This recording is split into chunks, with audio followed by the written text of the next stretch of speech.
Well, good day again, and I'm back to do another video today, and it is rather cool today. I'm wearing short sleeves and I'm wearing shorts, but I'm noticing it's a little bit different than it has been in the past when I've done this, because it is a bit on the cool side today.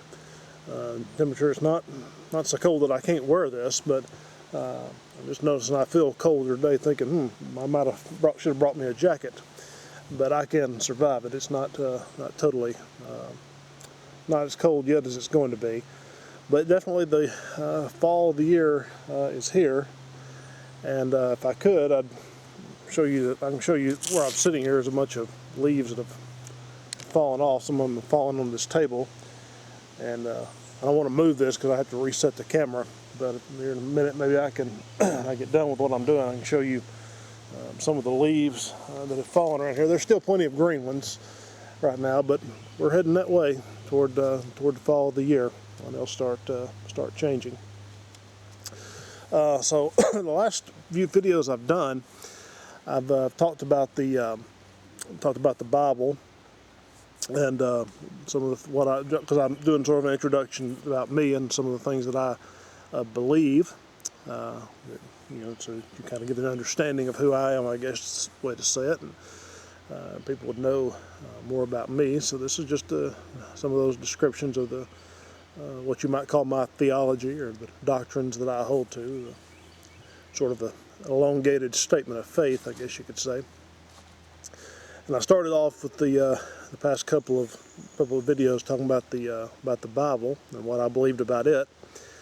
But today I want to get into the next thing. Since I said the Bible sort of laid the foundation of it, is the beliefs off the Bible. Today I want to talk about a little bit about the doctrine of God Himself.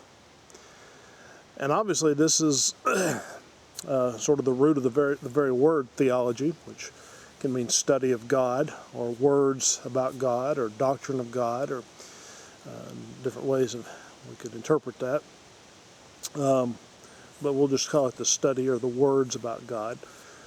And we use it, when people talk about theology, they use it to sort of encompass everything we believe, but the strict meaning of it is just about God Himself.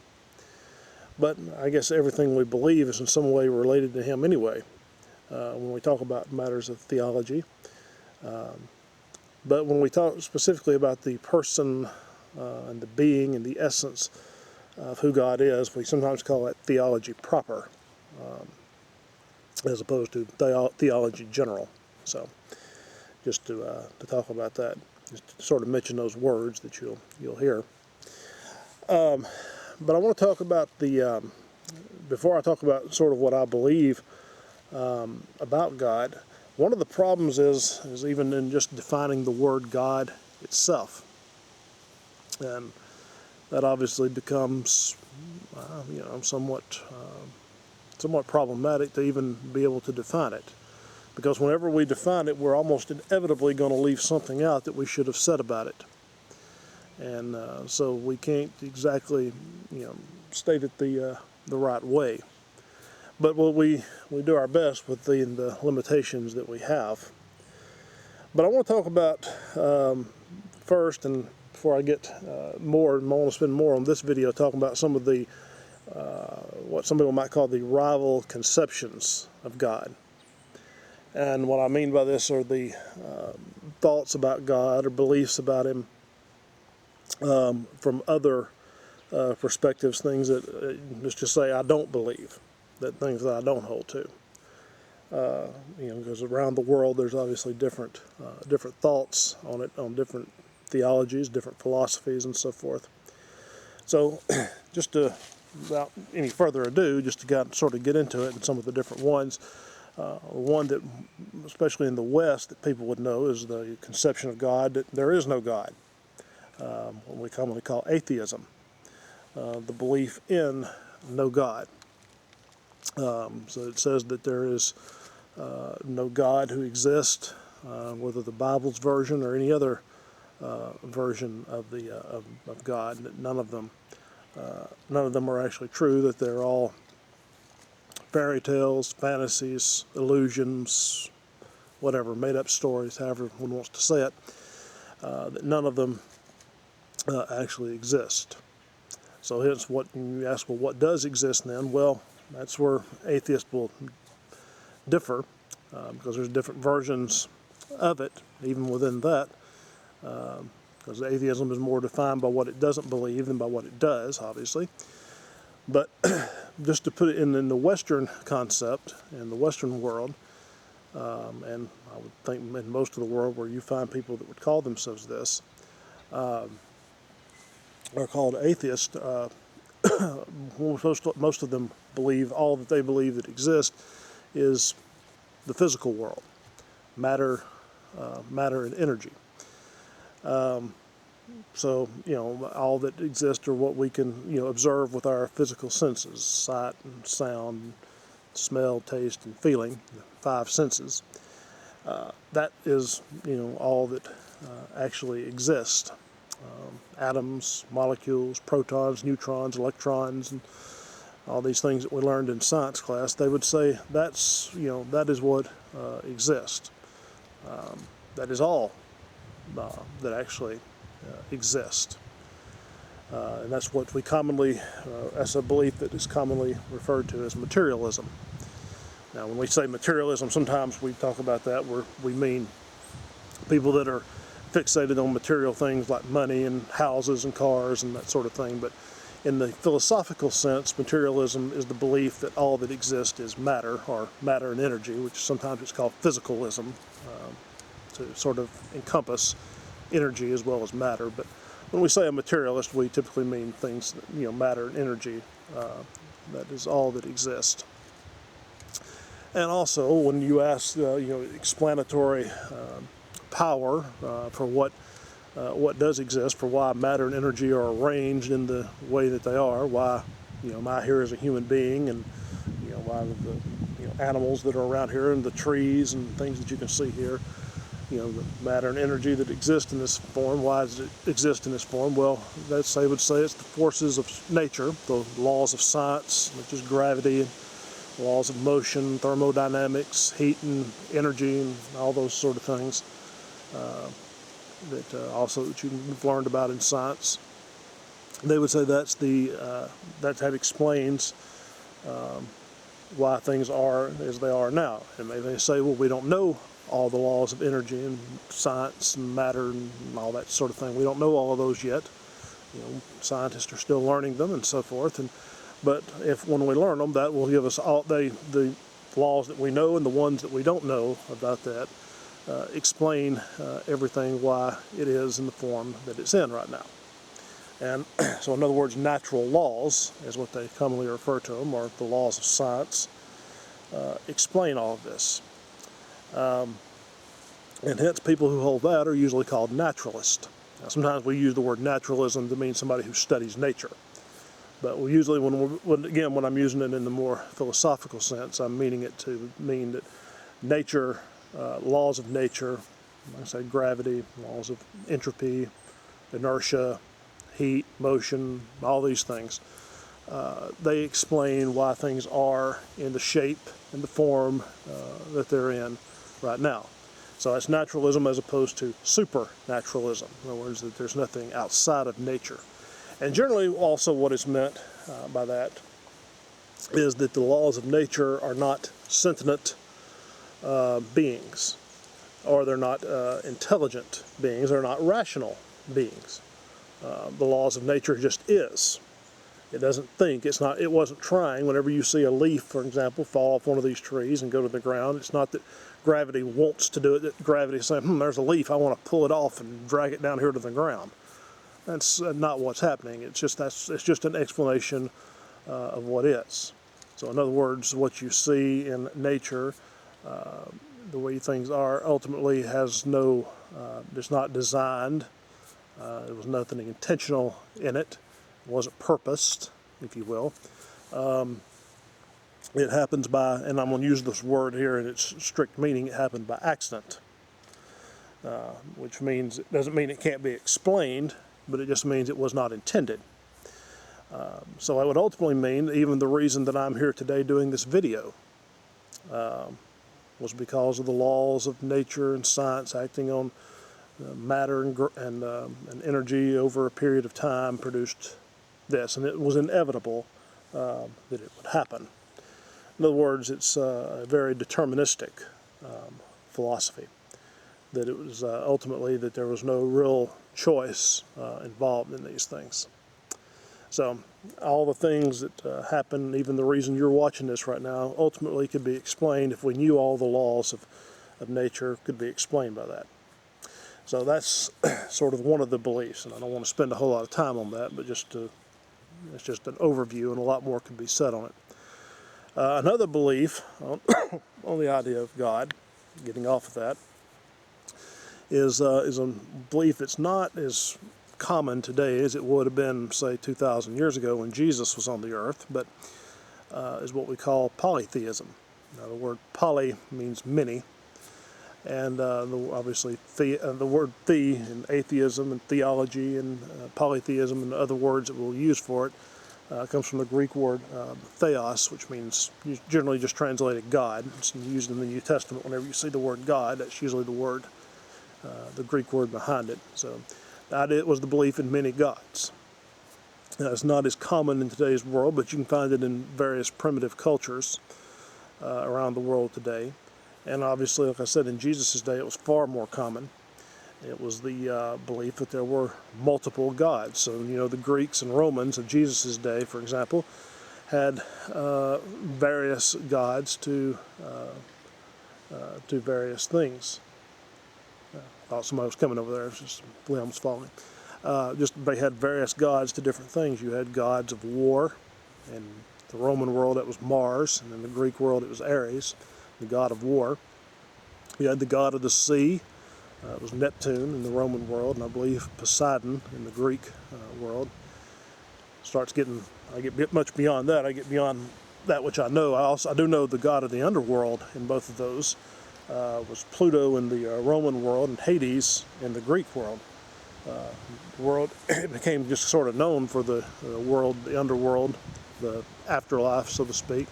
The word Hades is translated hell in the New Testament, so it's just kind of used not just for the god of that, but also for the place itself.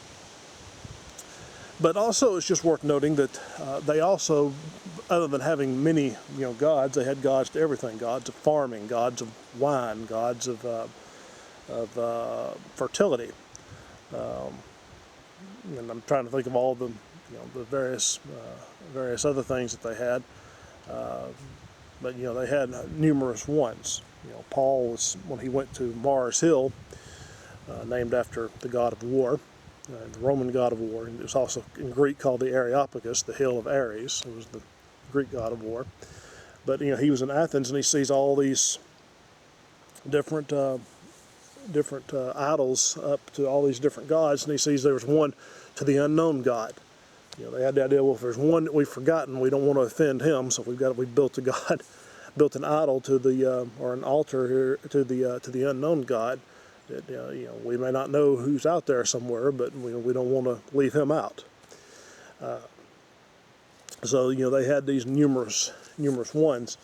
And one of the things, most of these societies that have that have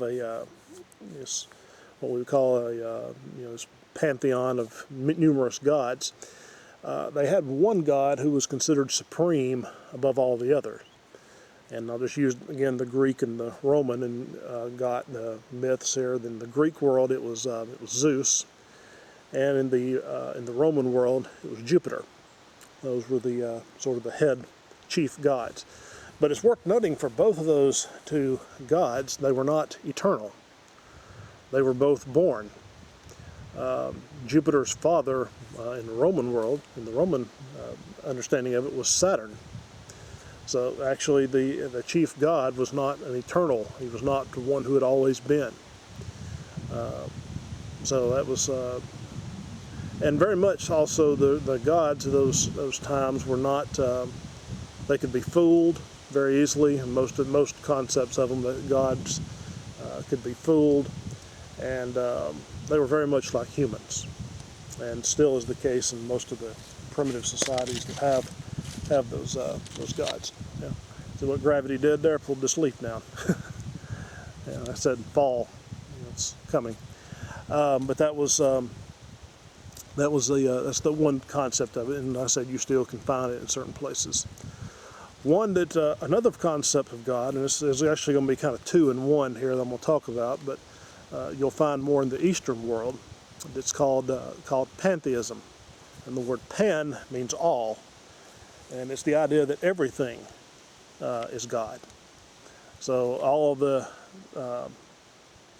all of matter and energy is really is God. It's sort of the opposite of what I said was materialism, and saying that matter and energy was all that exists. Well, in this case, that's sort of true that it is all that exists, but actually there's a lot, but it actually is part of God. So that was the idea behind that. I do see somebody walking over here. I don't know if they're coming my way or not, but at any rate, that's the idea that you had. The idea behind pantheism. You'll find this in a lot of Eastern philosophies in India. In those areas, you'll see find people who believe in, that the Earth, the sun, the moon, planets, humans, animals, everything, is all God. And in this case, there's no, even though I said it's sort of the opposite of materialism, but in some sense, it's actually strangely, they're very similar. Because in reality, there's no distinction between creature and creator. The creature is the creator, and vice versa. So it's like there's no real distinction. The only real distinction between the materialism and this idea is that there is a spirit sort of behind the matter. And that is, we can sort of get in tune with the spirit, with some of those. There's a similar belief. It's called panentheism. It's Panentheism, panentheism, and it's very similar. It does suggest that everything that exists, the whole material world, is God, but there actually is a God sort of outside the material world. In other words, it's not everything that exists is God, but there's more to God than just matter. And it's sort of the idea that God is, how should we say it, growing. As new things come into being, God in that sense is growing. Two beliefs are somewhat similar. There's still not really any distinction between creature and creator, but nonetheless you have those two beliefs. Then there's the belief that became very popular with in the Western world with the Enlightenment. And there's not as many bugs around now, but you still see me doing this a bit. It ain't quite cold enough to get rid of all of them.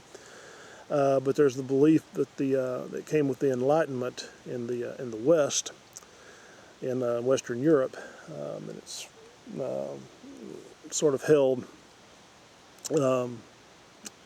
amongst some of the people at that time, known as deism, D-E-I-S-M, and it comes from the word deos, which is actually just Latin instead of Greek, but it's the same word for God.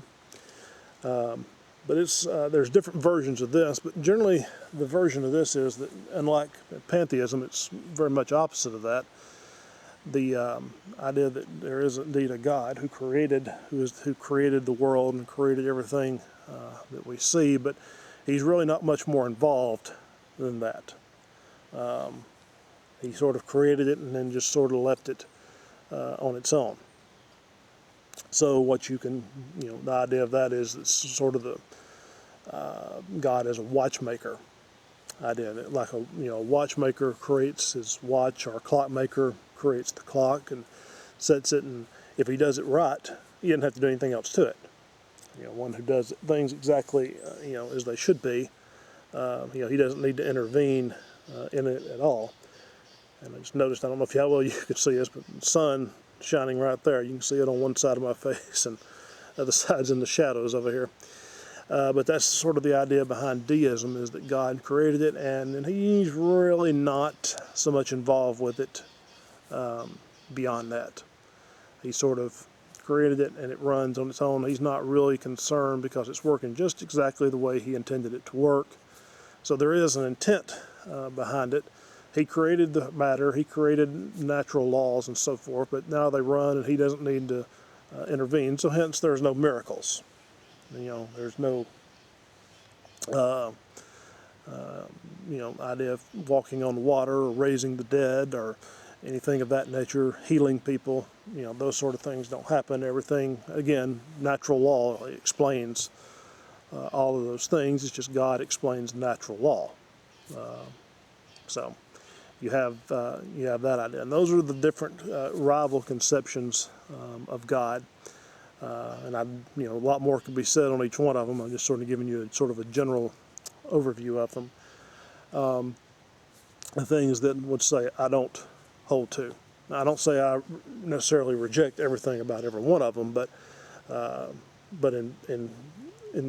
as a whole, I don't believe those things.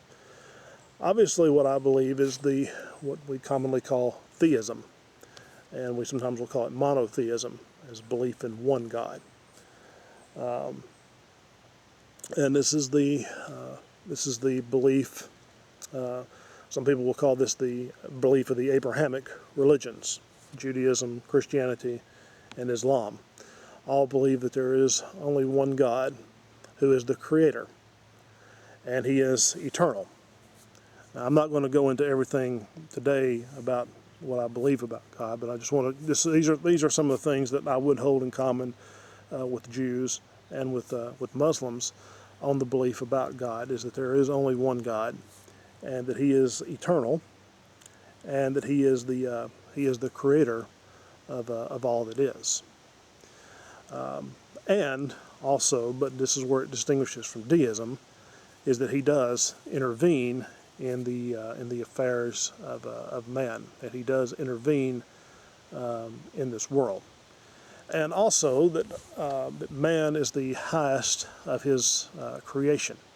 Now, later on, I'll talk about belief about man and so forth. I'll talk more about that, but that's just one thing that does unite all three of those, is that there is I got something buzzing around me here, and I'm not sure what this is. I'm not sure if this is something that's going to sting me or not.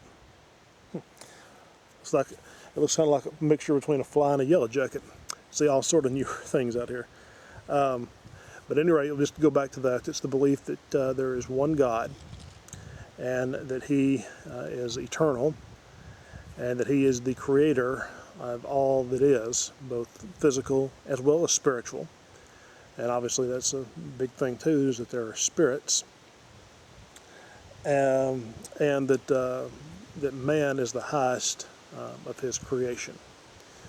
So that's just a little bit of an overview of some of the things that just to say the concepts that I don't adhere to about God, and the concepts that I do, or some of the beliefs that I do hold about God, and it's the ones that I would hold in common with Jews and with Muslims, and even with some people who don't really consider themselves religious, but would still hold to some of those things, because the Abrahamic ideas have influenced the world, the views of Genesis, shall we say. So that's all I'm going to talk about that today, but as I go into this even further, I'll talk more about some of the things that I believe about this. Like I said, I wanted to show you. Let me pick this up now, and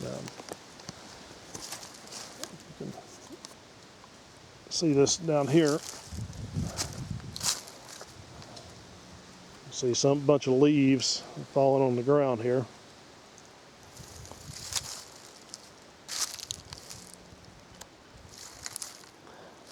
Now, you can see there's still plenty of green in the trees, but there's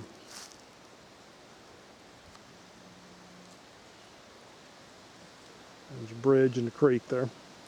If you can see over there, there's a bunch of leaves that have fallen on that side of the creek over there. So there's starting to get fall here, and you can probably see the wind blowing the tree up here. So it's starting to, it's a clear day out today, so it's keeping it not being as cold as it could be. But just wanted to, if you see some of these leaves falling there. Not sure how well that's showing up on this camera, but there are a few leaves falling down. But anyway, that's what I was wanting to talk about today, and it's good to be out here in the good to be out here where you can breathe in sort of the clean air. I also want to just mention that as I'm filming this big storm, Hurricane Ian, I believe it's been downgraded to a tropical storm now. It's come through Florida. So I want to be in prayer for those people who are without power, who've lost homes and that sort of thing down there. And we may be experiencing some of that up here in North Georgia in the next few days. We're not sure how bad it'll be and exactly which way it's going, but we will find out very shortly. All right, well, that's all I want to talk about today, and I just hope everybody has a blessed day, and hope everybody enjoyed this, and I will see you next time.